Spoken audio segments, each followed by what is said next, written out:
Keutamaan dalam membaca ayat kursi adalah mencakup perlindungan dari gangguan setan bagi yang membacanya sebelum tidur. Hal ini berdasarkan dari salah satu riwayat hadis yang disabdakan oleh Rasulullah Shallallahu Alaihi Wasallam. Hadis ini berbunyi, "Bila engkau akan beranjak ke tempat tidurmu maka bacalah ayat kursi karena sesungguhnya ia dapat menjadikanmu senantiasa mendapatkan penjagaan dari Allah Subhanahu wa Ta'ala dan setan tidak akan mendekatimu hingga pagi hari." Hadis riwayat Bukhari. Namun, ada kisah menarik yang menyebutkan bahwa setan ternyata pernah mengajarkan bacaan ayat kursi pada salah satu sahabat Nabi, yakni Abu Hurairah radhiyallahu anhu. Kisah ini terangkum dalam hadis riwayat Imam Bukhari nomor 2311 yang diceritakan langsung oleh Abu Hurairah radhiyallahu anhu dan diterjemahkan Abu Abbas Zain Mustafa Al-Basurwani. Kisah bermula saat Abu Hurairah hera ditugaskan oleh Rasulullah Shallallahu Alaihi Wasallam untuk menjaga gudang zakat di bulan Ramadan. Tiba-tiba muncullah seseorang, lalu mencuri segenggam makanan.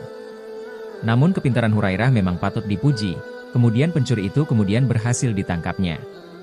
"Akan aku adukan kamu kepada Rasulullah Shallallahu Alaihi Wasallam," gerta Abu Hurairah.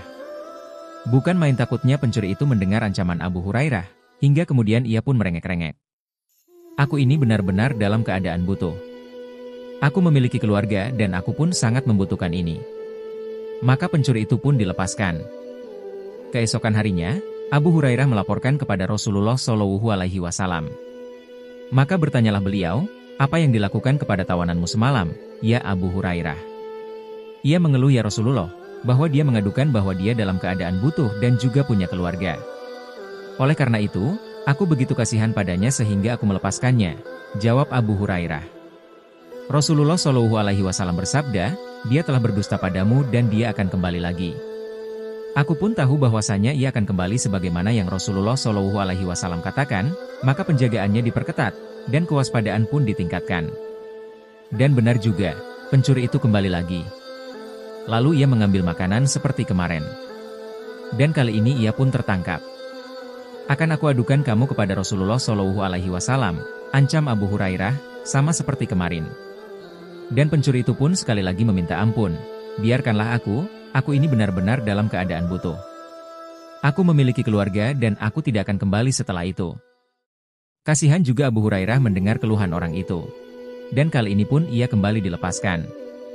Pada paginya, kejadian itu dilaporkan kepada Rasulullah Shallallahu Alaihi Wasallam, dan beliau pun bertanya seperti kemarin. Dan setelah mendapat jawaban yang sama, sekali lagi Rasulullah menegaskan, pencuri itu bohong, dan nanti malam ia akan kembali lagi. Malam itu Abu Hurairah berjaga-jaga dengan kewaspadaan dan kepintaran penuh. Mata, telinga dan perasaannya dipasang baik-baik. Diperhatikannya dengan teliti setiap gerak-gerik di sekelilingnya. Sudah 2 kali ia dibohongi oleh pencuri. Jika pencuri itu benar-benar datang seperti dikatakan oleh Rasulullah, dan ia berhasil menangkapnya, ia telah bertekad tidak akan melepaskannya sekali lagi. Hatinya sudah tidak sabar lagi menunggu-nunggu datangnya pencuri jahanam itu. Ia kesal. Kenapa pencuri kemarin itu dilepaskan begitu saja sebelum diseret ke hadapan Rasulullah Shallallahu Alaihi Wasallam? Kenapa mau saja ia ditipu olehnya? "Awas saja," katanya dalam hati. "Kali ini tidak akan kuberikan ampun." Malam semakin larut dan jalanan sudah sepi. Tiba-tiba muncul sesosok bayangan yang datang menghampiri longgokan makanan yang dia jaga. "Nah benar juga ya datang lagi," katanya dalam hati. Dan tidak lama kemudian pencuri itu telah bertekuk lutut di hadapannya dengan wajah ketakutan. Diperhatikannya benar-benar wajah pencuri itu. Ada semacam kepura-puraan pada gerak-geriknya. "Kali ini kau pastinya kuadukan kepada Rasulullah. Sudah 2 kali kau berjanji tidak akan datang lagi kemari, tapi ternyata kau kembali juga. Lepaskan saya." Pencuri itu memohon. Tapi, dari tangan Abu Hurairah yang menggenggam erat-erat dapat difahami, bahwa kali ini ia tidak akan dilepaskan lagi. Maka dengan rasa putus asa akhirnya pencuri itu berkata, "Lepaskan saya. Akan saya ajari Tuan beberapa kalimat yang sangat berguna." "Kalimat-kalimat apakah itu?" tanya Abu Hurairah dengan rasa ingin tahu. "Bila Tuan hendak tidur, bacalah ayat kursi. Allahu la ilaha illallah wal hayyul qayyum." Dan seterusnya sampai akhir ayat. Maka Tuan akan selalu dipelihara oleh Allah, dan tidak akan ada syaitan yang berani mendekati Tuan sampai pagi. Maka pencuri itu pun dilepaskan oleh Abu Hurairah. Agaknya naluri keilmuannya lebih menguasai jiwanya sebagai penjaga gudang.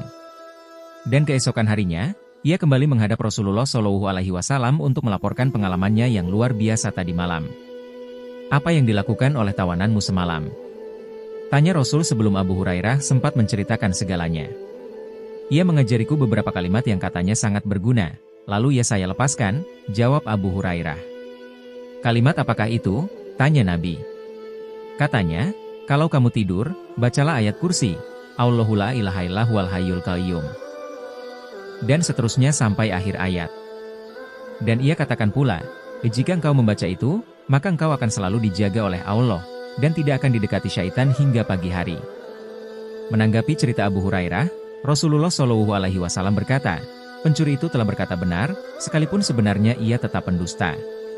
Kemudian Rasulullah Shallallahu Alaihi Wasallam bertanya pula, tahukah kamu, siapa sebenarnya pencuri yang bertemu denganmu tiap malam itu? Entahlah, jawab Abu Hurairah. Itu adalah setan. Setan berkata benar kepadamu tentang ayat kursi. Tidaklah sekali-kali kamu membacanya, melainkan kamu berada dalam penjagaan Allah dan setan tidak akan dapat mendekatimu. Akan tetapi, setan selamanya adalah pendusta. Di sini terdapat pelajaran besar yang menunjukkan bahwa manusia tidak akan dapat selamat dari setan, kecuali berkat kemurahan Tuhan yang Maha Esa dan zikir kepada Allah. Selain itu, kita boleh mengambil hikmah sekalipun dari orang yang kafir lagi sesat, karena hikmah itu adalah barang yang dicari oleh orang mukmin. Kita boleh mengambilnya dimanapun kita menemukannya. Pelajaran lain yang dapat kita ambil adalah bahwa setan itu mempunyai godaan. Dan di antara hikmah Allah ialah, Dia menciptakan manusia untuk membedakan antara yang buruk dan yang baik. Allah menciptakan surga bagi kekasih-kekasihnya, dan neraka bagi musuh-musuhnya. Rasulullah telah bersabda, setan datang kepada manusia, lalu berkata kepadanya, jangan kamu masuk Islam, karena kalau kamu masuk Islam, kamu akan menanggung berbagai beban. Akan tetapi, manusia mendurhakainya dan masuk Islam. Setan pun datang lagi, lalu berkata, janganlah kamu hijrah, karena sesungguhnya jika kamu hijrah, kamu akan meninggalkan anak dan istrimu, maka manusia mendurhakainya dan hijrah. Selanjutnya, setan datang lagi dan berkata, janganlah kamu berjihad, karena sesungguhnya jika kamu berjihad, kamu akan terbunuh dan darahmu dialirkan. Maka manusia mendurhakainya dan berjihad. Hadis riwayat Ahmad dan Nasai.